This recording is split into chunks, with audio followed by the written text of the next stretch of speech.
Tom Hanks pulls child from burning home. What follows will make you cry. The air was thick with the acrid stench of smoke as it swirled around Tom, burning his lungs with each breath. His heartbeat drummed in his ears, drowning out the noise of the fire as he sprinted toward the house. Flames leaped from the windows, hungry, alive, fueled by the ferocity of a blaze that had already claimed most of the home. The small, residential street was full of chaos, the sirens of fire trucks and ambulances wailing in the distance, but nothing could overpower the primal scream of the fire. "Someone's still in there," a voice yelled behind him, snapping Tom back into focus.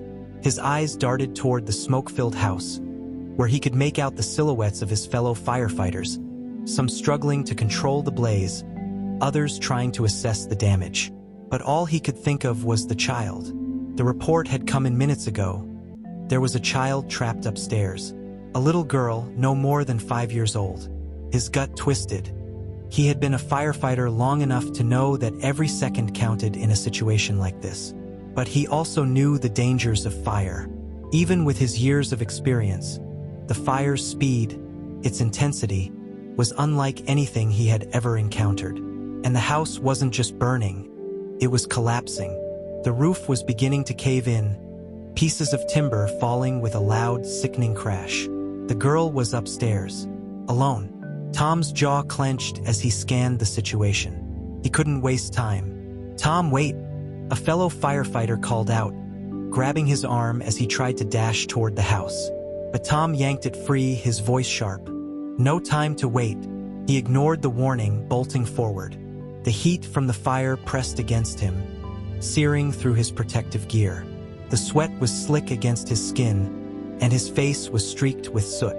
Reaching the front door, Tom pushed it open with all his might, his gloves slipping slightly on the handle. The smell of smoke was suffocating, the heat unbearable.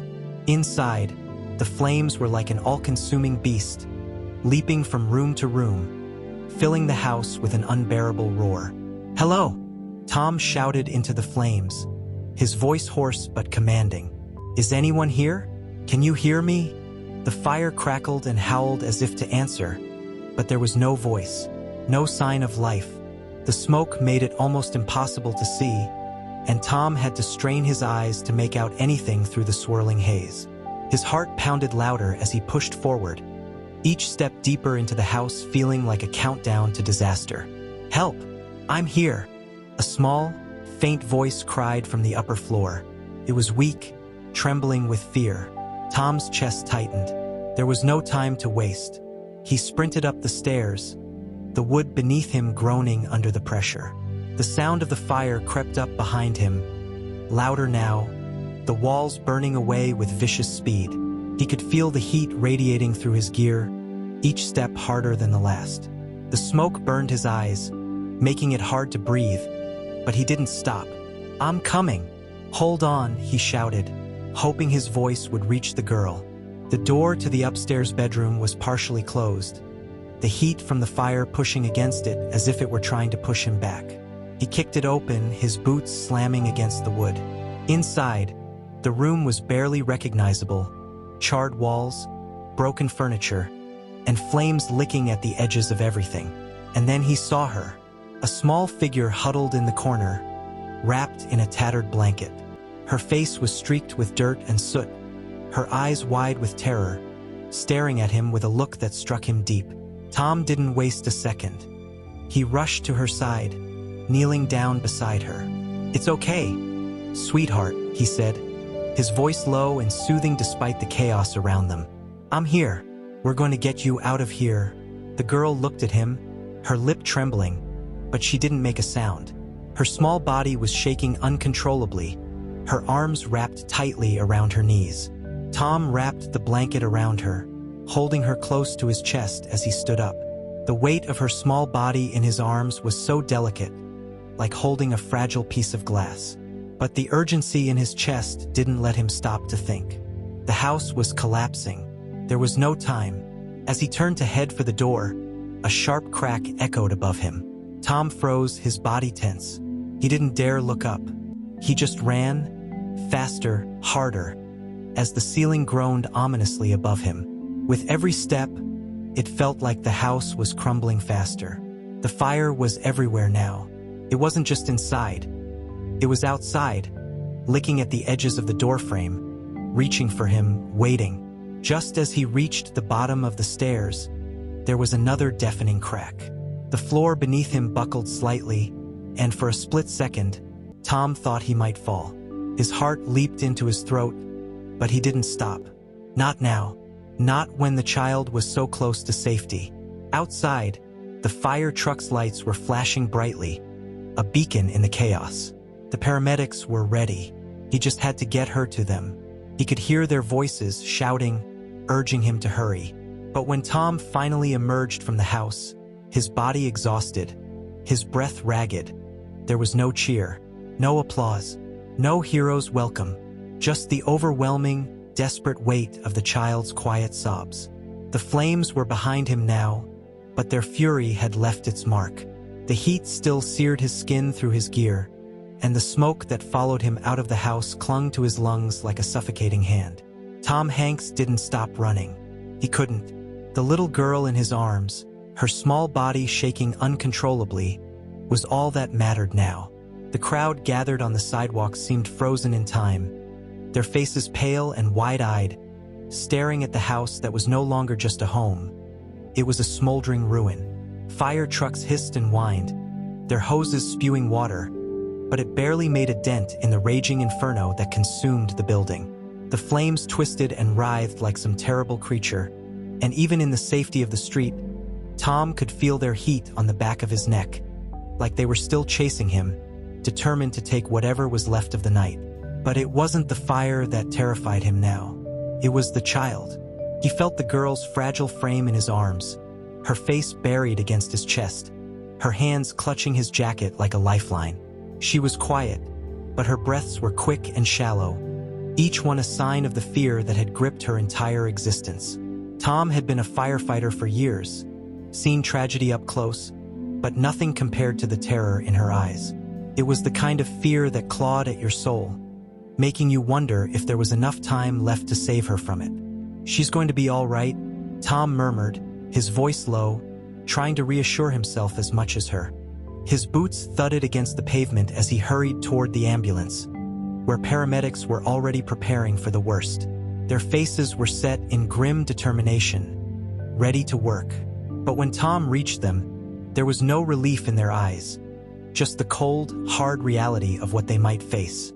"Put her down here," one of the paramedics said, her voice calm but firm. She moved quickly, already pulling out medical equipment, assessing the situation with the precision that came from years of practice. Tom didn't hesitate. He lowered the child gently onto the gurney, his hands shaking slightly as he pulled the blanket away from her trembling body. Her eyes, still wide and full of terror, locked onto his, as if she were asking for something that he couldn't quite provide. He couldn't stop the fire. He couldn't fix what had happened. All he could do was hope she would make it through this, hope that he had done enough. "Stay with her, all right?" the paramedic said, tapping his shoulder as she moved to start her work. Tom nodded, though he could hardly hear her over the deafening pounding in his ears. He stood by the gurney, his hands resting on the edge, his eyes never leaving the little girl. Her breathing was shallow now, and her body was too still. It was like she had given up, as though the terror of the fire had consumed her, left her with nothing but emptiness. Tom swallowed hard. The sound of the fire engines, the crackling flames, the voices of the crowd, all faded into the background as he focused on the girl's face. He couldn't lose her, not after everything. And then, just as the paramedics began to work, there was movement in the crowd. A figure emerged from the gathering, a man who had been standing at the back, his face twisted in a mask of anguish and helplessness.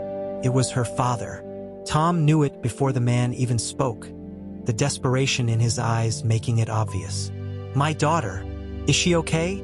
the man cried out, his voice cracking as he pushed past the fireman who tried to stop him. Tom's heart sank as the man reached him, and for the first time, he saw the true weight of the situation. The man's clothes were torn, and his face was covered in soot and ash, but there was no mistaking the panic that radiated from him. This was a man who had already lost too much. He had watched his home burn down, and now he was watching his daughter, the last thing he had left, possibly slip away. "Sir, please," Tom started, but the words didn't come out right. His throat was too tight, the gravity of the situation pressing against him from all sides. How could he explain to a father that his child had barely made it out alive? How could he say the words that were lurking in the back of his mind, the words he wasn't ready to face himself? The man's eyes, wide with fear, searched Tom's face. "Tell me she's going to be all right." Tom opened his mouth to speak, but nothing came out. His mind spun with the weight of the man's question. Was she going to be all right? Was there a chance she would make it through this? The paramedics were doing everything they could, but in his heart, Tom wasn't so sure. The girl's small form seemed so fragile, so lost in the chaos. Before he could answer, the paramedic took over, her voice cutting through the tension.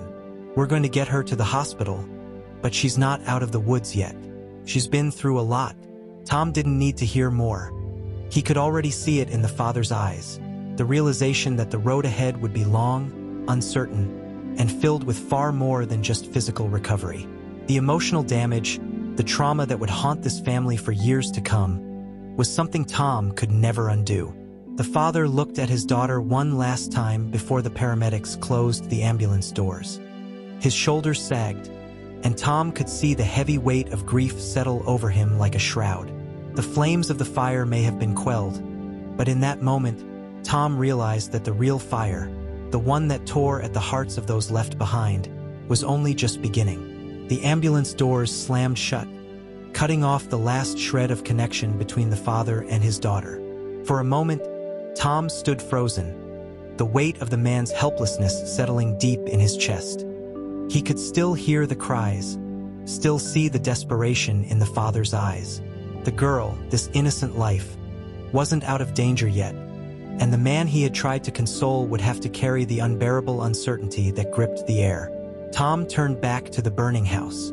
It was still alive, still roaring in its fury. The flames danced high, licking at the night sky as if they could consume the stars themselves. From the corners of his mind, he could hear the crackling of wood, the creaking of the house as it began to collapse in on itself. There had been no time to save everything, no time to keep the possessions that meant so much. There had only been time to save the girl. "You did good," one of his fellow firefighters said, slapping Tom's back with a heavy hand. Though there was no cheer in his voice, just a grim recognition of the situation. The words should have felt like a weight lifting, but Tom barely registered them. They were just words, empty and hollow, too soft for what had happened. The firefighter stepped away, and Tom was left standing on the outskirts of the chaos, alone in the sea of flashing lights, the distant cries of the crowd. The fire was contained, but the night had already taken its toll. It was too soon to know if the little girl would survive.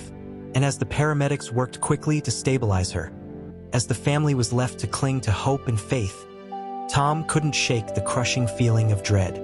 He had seen children pulled from fires before, seen lives hanging in the balance, but this felt different. This wasn't just about fighting flames. It was about the life of someone who had been ripped from their home, someone who had been thrust into the kind of pain and fear no child should ever know. The moments dragged by in agonizing silence as he watched the ambulance drive off, its siren wailing in the distance. Tom knew they were headed to the hospital, but what came next was uncertain. He didn't even know the extent of the damage yet.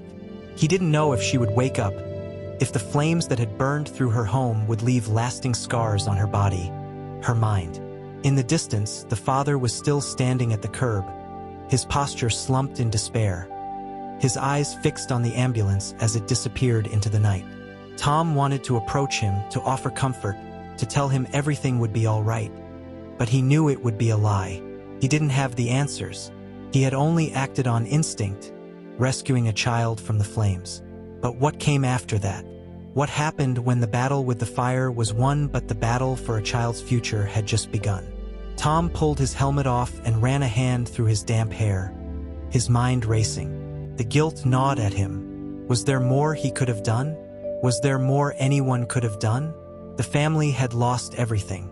Their lives, their memories, gone in the blink of an eye, swallowed by the fire. And in the aftermath, the truth remained. Tom could save lives, but he couldn't save everyone from the pain that followed. A voice broke through his reverie. A woman, her voice tight with concern, her face flushed from the heat of the fire, approached him. She was a local news reporter, her camera crew not far behind, already setting up for a shot, ready to cover the aftermath. She was younger than Tom, but there was a quiet determination in her eyes, the kind of look that journalists had when they knew they were on the verge of something significant. "How is the child?" she asked, her voice urgent, like a lifeline thrown into the unknown. Tom hesitated. How was the child? He could feel the weight of the question, the burden of what he couldn't answer. "I don't know yet," he said softly, his voice heavy with the truth of the situation. "We did what we could. She's out of the house. The paramedics are on their way to the hospital. But it's still too early to know what's going to happen." The reporter nodded, her eyes narrowing as she watched the fire continue to rage in the distance. The news crew was busy capturing the destruction, but the child, the one whose life hung in the balance, was nowhere to be found in the footage, just an aftermath. The images were powerful, but they were incomplete. "I know it's hard," she said gently, her tone unexpectedly kind. "But people need to know. People need to know what happened, what you did. It's important to show them that heroes don't just appear in the movies. Sometimes they're ordinary people doing extraordinary things like you did tonight." Her words were meant to comfort, but they left Tom cold. He wasn't a hero. He was just a firefighter. His job was to save lives, but that didn't mean he always succeeded. It didn't mean he could ever erase the memory of the little girl's terrified eyes, of the way she clung to him, so small, so fragile. "I was just doing my job," Tom muttered, the words feeling hollow as they left his mouth. He had heard them before, said them before, but now they felt like a shield, something he used to hide the pain. The reporter's eyes softened, and for a moment, she seemed to understand. She didn't press further, though the questions were still there, lingering in the air between them. Instead, she turned her gaze back to the fire, her expression thoughtful. As the night stretched on and the fire was slowly brought under control, Tom watched the flashing lights of the ambulances disappear down the street. The man who had once been so helpless, so desperate, was still standing at the curb, his shoulders hunched, his hands gripping his jacket tightly, as though the night's events were a nightmare he couldn't wake up from. Tom wanted to tell him that things would get better, but the words stuck in his throat. There was no way to promise that. There was no way to promise anything in a world where something so small, so fragile, could be ripped away by a fire that showed no mercy. The night wore on, but for Tom, time seemed to stand still. The ambulance had long since driven away, its sirens fading into the distance, leaving only the remnants of the tragedy behind. The fire had been contained, but it left behind a smoldering silence in its wake, a silence that felt heavier than any roar of the flames. The crowds had started to disperse. Onlookers who had gathered to witness the devastation now milled about in hushed tones, their conversations barely audible over the crackle of the remaining fire trucks. The news crews packed up, their cameras still pointing toward the burning wreckage of what had once been a home. And Tom, the firefighter who had pulled the child from the flames, stood at the edge of the scene, staring into the distance. His hands were still shaking. It wasn't the smoke or the fire. It was the child, her small, trembling form still imprinted in his mind. Her eyes, those wide, terrified eyes that had haunted him since the moment he laid eyes on her. Tom wasn't new to loss. He had seen families lose everything. He had rescued people from wrecks, from floods, from burning buildings. But this was different. This little girl, her entire life had been torn apart in seconds. The fire had consumed not just her home but her entire world. And in her frightened gaze, Tom saw everything he feared most. Helplessness, fear, and the unmistakable feeling that she had no control over what was happening to her. The sense of vulnerability that took him right back to his own childhood, when the world seemed like a place too big to understand. "You did everything you could," Tom, his partner, Mike, said, appearing at his side. He wasn't asking for reassurance, nor was he trying to comfort him. It was a statement, one that should have felt like a weight lifted. But it didn't. Tom didn't answer. He stared at the ground, the smell of charred wood and smoke still clinging to the air. Mike knew better than to push him. Tom wasn't just a firefighter. He was a father, too. And in that moment, as his mind raced with the image of the little girl, he couldn't shake the thought that if it had been his daughter inside that house, would anyone have been able to save her? Could anyone have gotten her out in time? He wanted to believe that he would have done the same, but the feeling that he had been able to save only one child from this wreckage gnawed at him. Across the street, the father was still there, standing alone now, his back hunched in defeat. His eyes were fixed on the spot where the ambulance had disappeared, his hands shoved deep into the pockets of his jacket. But Tom could see how still he had become, how empty he looked now that the chaos had subsided. Mike followed Tom's gaze and gave a knowing nod. You should go talk to him. He could use some comfort, especially after what happened. Tom sighed, the weight of the request pressing down on him. He was still covered in soot, his face streaked with the remnants of the battle he had fought inside that house. His boots were caked in dirt and ash, and yet, as he made his way toward the father, he felt like nothing more than a shell of the man he had been moments ago. The father turned when he heard footsteps, his face crumpling as his tired eyes locked with Tom's. His mouth opened as if to speak, but no words came out. He just stood there, the pain written across his face, too deep for words to describe. Tom stopped a few paces away, unsure of what to say. He could feel the weight of the moment pressing against him, making the air between them thick with the unsaid. The father looked so small now, his strength drained, leaving him vulnerable to the grief that had taken hold of him. I tried, the father finally spoke, his voice cracked. I tried to get her out, but I couldn't save her. And then I thought I lost her to the fire. Tom took a step closer, his voice gentle. You weren't the only one trying. The father looked at him, the pain in his eyes shifting to something else. A flicker of confusion. What do you mean? There was a fire, Tom began, his words heavy but honest. And it's a dangerous thing. You don't have time to think. All you can do is act. And you acted. You didn't give up. He paused, watching the father's face, searching for any sign that the words had penetrated the storm inside of him. But sometimes, we can't do it alone. It's okay not to have all the answers. The father blinked rapidly, his eyes glistening with unshed tears. I just want her back, his voice cracked, the last words slipping into a painful whisper. The weight of that statement hit Tom like a punch to the gut. He had heard it before, seen it in the eyes of parents who had lost children, in the words of people who had lost something irreplaceable. It was the deep, guttural cry of a soul that had been shredded by loss. Tom closed the distance between them and placed a hand on the man's shoulder. I know. For a long moment, they stood there, the chaos of the scene fading into the background. The sound of the fire trucks, the flashing lights, even the murmurs of the crowd. Everything seemed to quiet.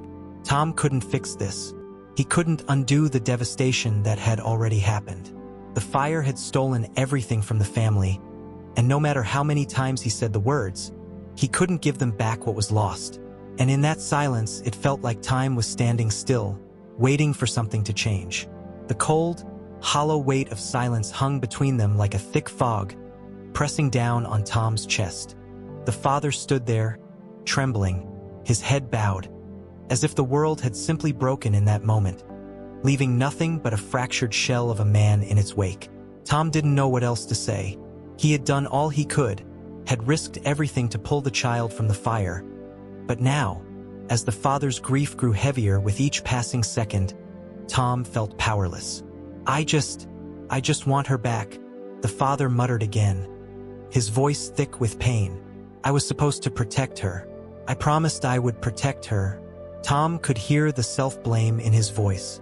It was the kind of guilt that could drown a person, a belief that somehow, if only things had been different, the outcome could have changed.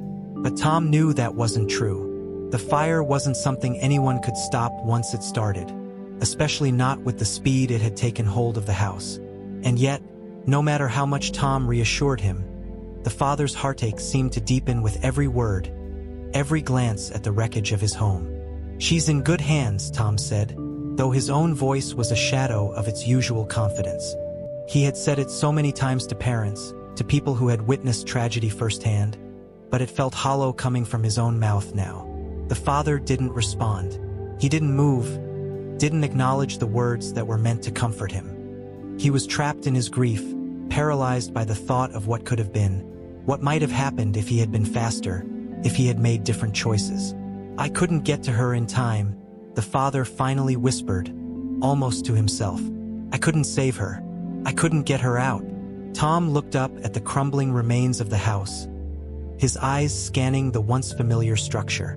There were still patches of flames, the smoke rising in thick, oppressive clouds as the firefighters continued their work, battling the last remnants of the fire. But the house was already lost. The damage had been done. There was no bringing it back. The memories that had lived within those walls gone.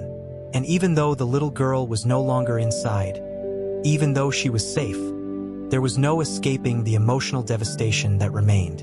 And Tom couldn't shake the feeling that the real battle wasn't over. He turned back to the father, his hand still resting lightly on his shoulder. He could feel the man's trembling, the weight of the grief threatening to break him. Tom had seen it before. He had seen it in the eyes of parents, spouses, children, people who had lost everything and couldn't imagine how to carry on. The hardest part wasn't the physical injury, the loss of material things. It was the emotional toll, the hole that was left when someone was ripped from your life without warning. "We'll get her through this," Tom said again, his voice quieter this time. He didn't know if he was speaking to the father or to himself, but the words felt like a fragile promise, one he didn't know if he could keep. As the father finally lifted his head to look Tom in the eye, there was something in his gaze that stopped Tom in his tracks. It wasn't just pain. It was something more. A cold, consuming hopelessness that reflected a fear Tom knew all too well. It was the fear that death had taken the last chance for a future. It was the terror of watching your world burn, piece by piece, and realizing you couldn't stop it. For a moment, the father just stared at him, his gaze unblinking, as if searching Tom's face for any sign of hope, for any indication that things would get better, that somehow everything could be made right again. But Tom knew that wasn't something he could promise. He wasn't sure if anyone could promise that. And then the father spoke again, his voice softer but more resolute than before. "Do you know what it feels like to fail your own child?" Tom's breath caught in his throat. The question wasn't just about the fire. It wasn't just about the rescue. It was deeper, about the very essence of being a parent, about the responsibility that weighed on every decision, every action. He had failed his own daughter before, hadn't been able to protect her from the world in the way he thought he could. The guilt that followed that failure had haunted him for years, and it wasn't something that ever really went away. It was always there, lurking, reminding him of what he couldn't undo. I know," Tom said quietly, the words coming from a place deep inside him, a place he rarely let others see. "I've been there. I know what it feels like." The father's eyes softened for just a moment, but the grief never left them. There was no miracle here, no easy answer. But in that brief exchange, Tom saw something shift, a tiny spark of understanding between them. The paramedics were now in the process of transporting the child to the hospital. They were moving quickly, efficiently, but their eyes, those quiet, professional eyes, spoke volumes. They knew what Tom knew. The child was not out of danger yet. She might make it, but she might not. "I'll stay with you," Tom said to the father, his voice steady. "I won't leave." But the father didn't respond right away. Instead, he turned toward the wreckage of the house, his eyes unfocused, staring at the destruction as if willing it to somehow return to what it once was. Tom could feel the weight of the moment, the deep emotional toll of the night. He had saved the girl from the fire, but in doing so, he had also helped destroy a family's future. What followed now was out of his hands. All he could do was stand by, to witness the fallout of the fire, and hope that the child would be strong enough to survive whatever came next. The hospital was a world apart from the chaos of the burning house. It was sterile, clean, the harsh fluorescent lights humming above like a constant reminder of reality. But the sterile smell of antiseptic and the clean white walls couldn't wash away the blood, the fire, the ashes that Tom still felt in his bones. He stood outside the small emergency room, his eyes trained on the door, unable to make himself move. The minutes dragged on, stretching longer and longer as if the universe itself was holding its breath. The child had been stabilized, but Tom knew that stabilization didn't mean survival. She was just a little girl, barely 5, and even if she made it through tonight, what about the long-term damage? What would the fire leave behind in its wake? Would she remember the terror, the flames, the screams? The father stood next to him, still silent, still numb. His face was ashen, his eyes empty. It was like he was here physically, but his mind was still somewhere else. Back at the house, in the moments before everything changed. He hadn't spoken a word since they'd arrived at the hospital. He hadn't even looked at Tom, as if the weight of everything was too much for one person to bear. Tom didn't blame him. He was overwhelmed too. The pain in the father's eyes mirrored the same despair Tom had seen countless times, and yet it was different.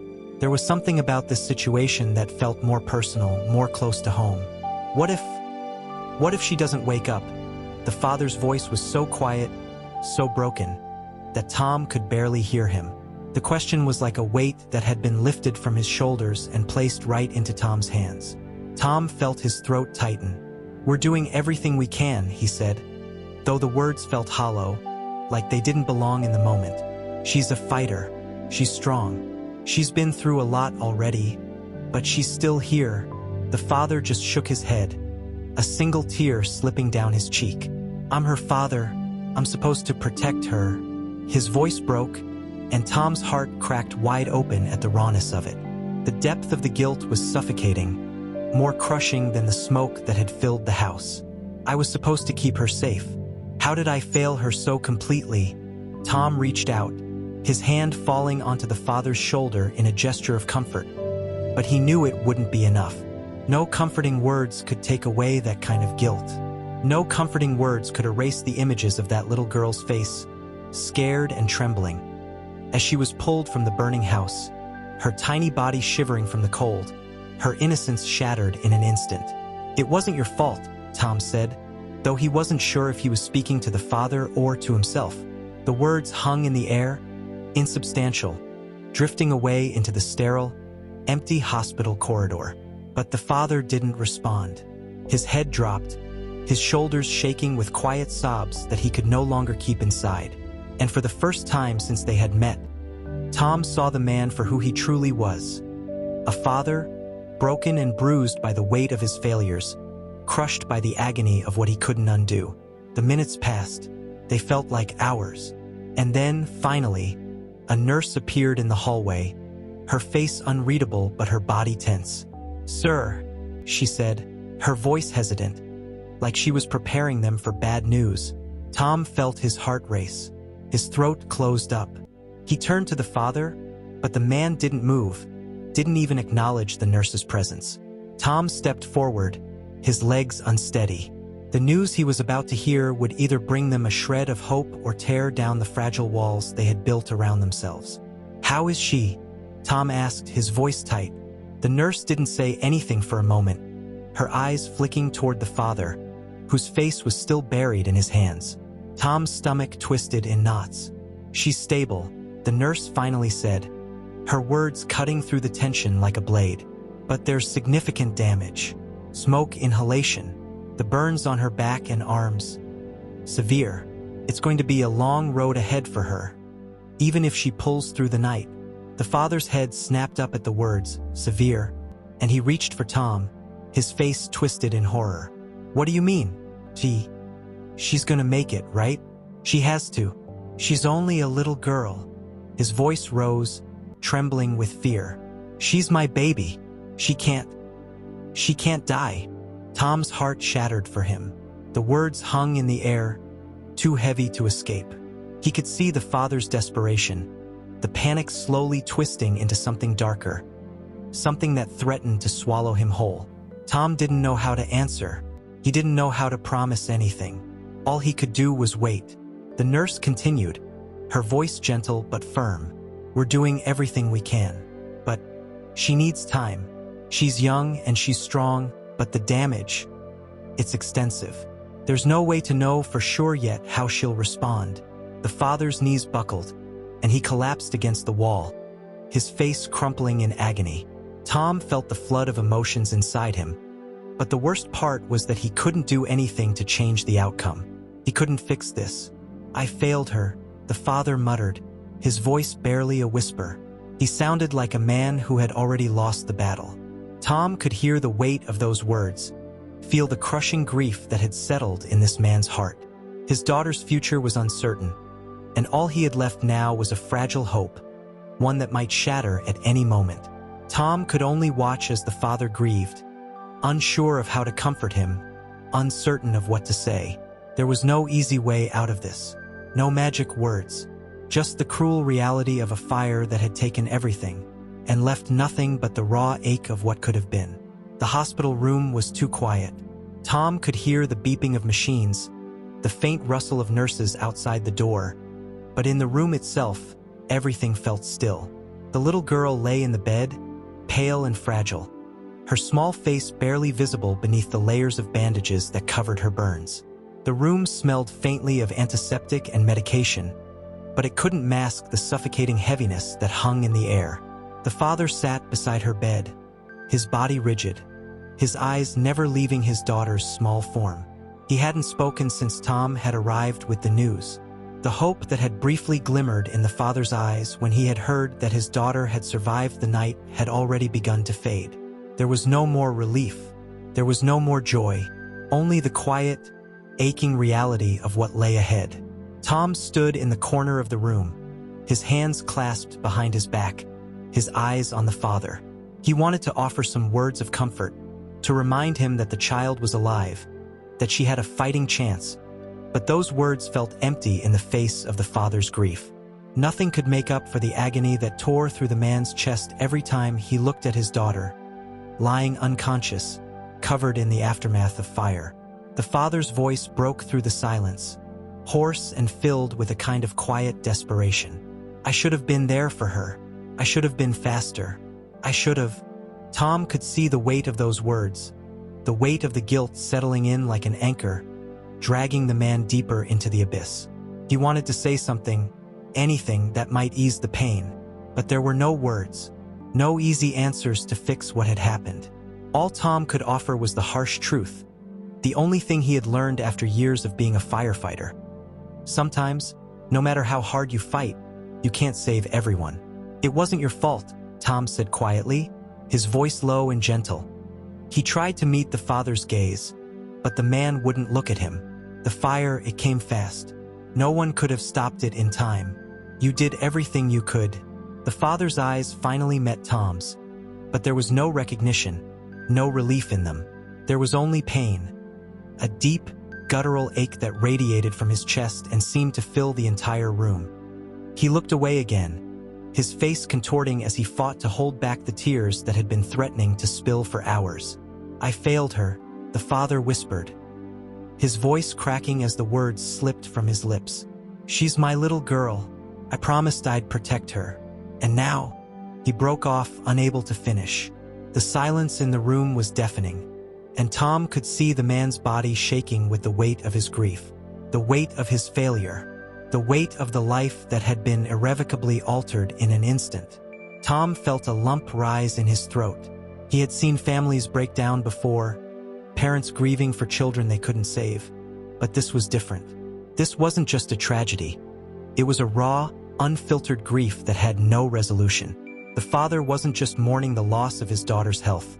He was mourning the loss of a future, of the life they would never get to share, of the innocence that had been stolen from them both in one cruel moment.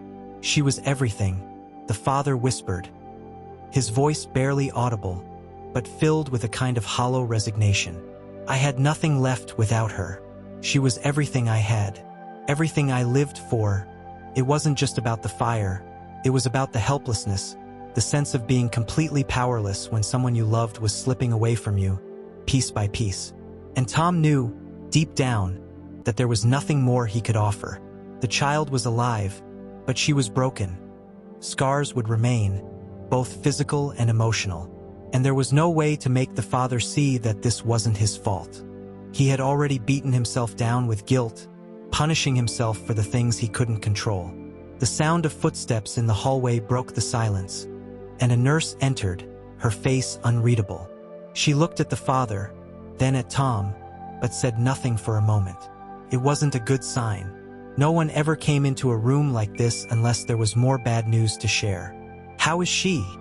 the father asked, his voice trembling, as if he couldn't bear to hear the answer. The nurse hesitated for a moment, taking a deep breath. "She's stable for now," she said carefully, her tone measured, "but she's still in critical condition. The burns are severe and the smoke inhalation. It's a waiting game now." Tom could see the father's face fall, the words sinking into him like 1,000 pounds of concrete. The fear, the anger, the guilt. All of it was too much for him to carry, too much to process in one moment. The father pressed his hands against his eyes, wiping away the tears that had finally broken free. Tom turned away, feeling the weight of the moment pressing down on him, suffocating him. It wasn't just the father's grief. It was his own sense of helplessness. The fire had taken so much from them both, and in this moment, Tom could feel his own failure. He had saved her, yes, but he couldn't save the world, couldn't take the pain away. The father's voice cracked again, softer this time, a broken whisper. "I'll never forgive myself," he said, more to himself than anyone else. "I'll never forgive myself for what happened to her." And Tom knew, deep in his heart, that nothing he said would ever change that. Nothing would ever take away the pain of this night, of the lives torn apart by a fire that no one had asked for, no one had seen coming. There were no easy answers, no magical words to heal the wounds. All he could do was stand by, powerless, and hope that somehow, someway, they would both find the strength to survive what was to come. Days had passed since the fire, and the world outside the sterile hospital room seemed distant, like an unimportant afterthought. The father hadn't left his daughter's side. He spent his nights in the uncomfortable plastic chair beside her bed, his hands clasped tightly in his lap, his eyes never leaving her fragile, bandaged form. His body was slumped with exhaustion, his face drawn and hollow, as though the weight of the days had aged him beyond recognition. But there was a change in the air now, an almost imperceptible shift, one that Tom had noticed when he had visited the father earlier that morning. The hopelessness, the utter despair that had dominated the man's face was beginning to soften, just a little. It was still there, buried beneath the surface, but something had shifted, and Tom couldn't help but wonder if the mere presence of his daughter, still alive, still fighting, was enough to stir the tiniest flicker of hope. Tom had seen this before, parents who couldn't see beyond the devastation, trapped in the guilt and shame of something they couldn't control. But he also knew that healing, both physical and emotional, had a rhythm. And sometimes the first step was simply showing up. The first step was refusing to give in. But now, standing in the quiet aftermath, the weight of that promise had changed. It wasn't just about getting her out of the fire anymore. It was about getting her through this. The burns, the smoke inhalation, the trauma. The journey ahead would be long, painful, and filled with uncertainty. But there was still hope. There was still a chance. The door creaked open, and the father returned, his footsteps slow and tired. He paused for a moment, watching his daughter, his gaze filled with a mixture of relief and sorrow. He didn't speak, not at first. He didn't need to. His silence was enough to convey the emotions he couldn't express with words. The man had been to the edge of despair and had come back, at least for now. Tom stepped back, giving the father space. He knew better than to crowd the man in a moment like this. The father approached the bed, his hand trembling slightly as he reached out and brushed a strand of hair away from his daughter's face. The tenderness in his touch was evident, the love in his eyes unmistakable.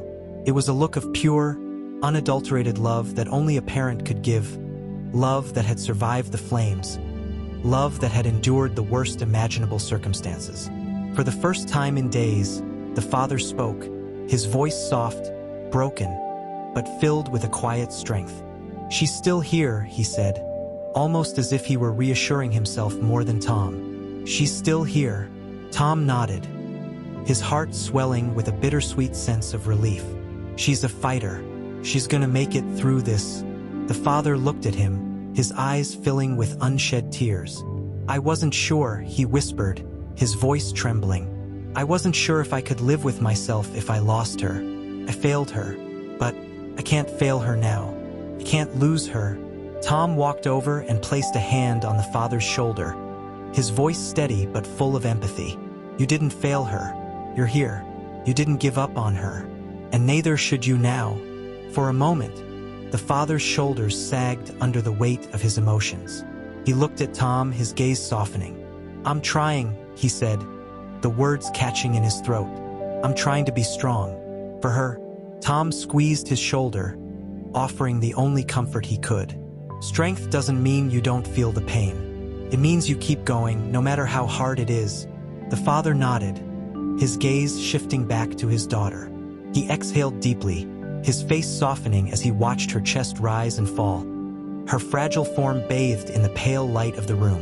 For the first time, there was a sense of peace between them. The guilt wasn't gone, and the grief would take time.